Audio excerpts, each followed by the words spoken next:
ذرا کچھ لوگ شیخ رات کو دیر تک جاگنے کی وجہ سے 1 بجے 2 بجے تک سحری کھا کے سو جاتے ہیں اور بعض اوقات ان کی فجر کی نماز جو ہے جماعت وہ بھی چھوٹ جاتی ہے، ایسے لوگوں کے بارے میں کیا حکم ہے؟ یہ سحری قابل قبول نہیں ہے، اور آپ نے حدیثیں سن لی ابھی پڑھی ہیں کہ نبی علیہ السلام کی سحری کب ہوتی تھی۔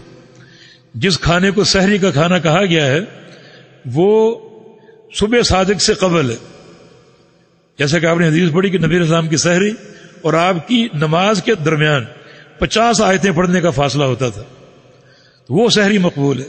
اور سحر ویسے صبح کا نام ہے، سحر کو رات کا نام نہیں ہے۔ رات کو 1 بجے آپ کھانا کھا کر سو جائیں، یہ سحری ہو گئی، یہ سحری قابل قبول نہیں ہے۔ آپ نے حکم سن لیا کہ سحری واجب ہے، تسحروا، ضرور سحری کرو، تو وہ سحری وہی جو وقت سحر میں ہو، وقت سحر سے قبل ہوگی تو وہ قابل قبول نہیں۔ اور پھر نماز سے سو جانا، نماز با جماعت نہ پڑھنا، یہ علیحدہ ایک وعید کا باعث ہے۔